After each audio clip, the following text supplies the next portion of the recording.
As Sophie becomes the new Duchess of Edinburgh, Meghan loses her cool and forces a curtsy.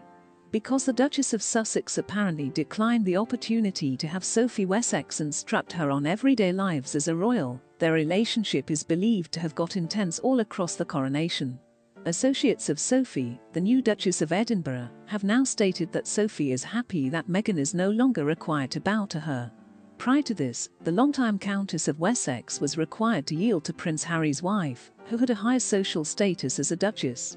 According to a friend of the Duke and Duchess of Edinburgh, who spoke to the Daily Mail, Sophie is glad she will never have to reprimand a member of the family, who, in addition to quitting their royal responsibilities, has spent the last 3 years disparaging the institution she fought so hard to defend.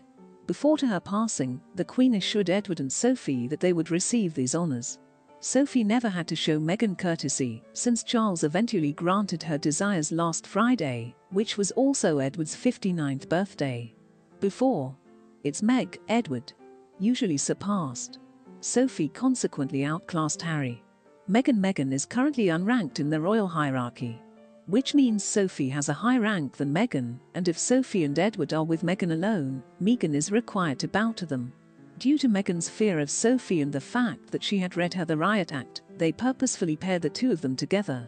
She is seen in every photo screaming at Meghan. That concluded the service for Commonwealth Day.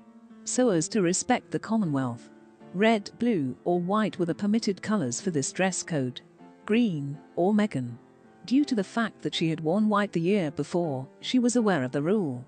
There was also the argument around the entry. Because to William's status as the heir, Catherine and William were expected to enter the room with Charles and Camilla.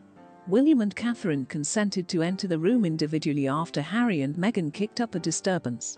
The fact that Charles, Camilla, William, and Catherine turned up at the event together is even noted in the programme, letting everyone know that there is unrest going on. Sophie purposefully avoided engaging in conversation with Meghan until everyone had taken a seat and was established. Sophie caught Meghan's attention as she turned to face her, giving her a heart-melting look. According to Steve etiquette, high-level people must approach lower-ranked people first. A dialogue cannot begin until the high-ranking has finished speaking. As a result, you cannot approach King Charles III and start a conversation. You wait patiently for him to speak. You cannot talk to him if he passes by without first speaking to you. The same must be applicable for other senior members. Strangely, though, Her Majesty, the late Queen Elizabeth, clarified who had a curse on whom and that princesses not of the blood should bow to those who are. Meghan should Eugenie respect by doing so. The son of the previous queen, Edward. A sovereign's son is always superior to a grandchild. Unless it's William, who has a particular position as the second in line to the throne as the son of the then Prince of Wales. As per order of the presidents, Meghan would have to curse to Sophie when Sophie was with Edward and he was the son of the monarch. Meghan would also curtsy to the York sisters, unless Harry was in with her, in which case they would curse to the Parkles.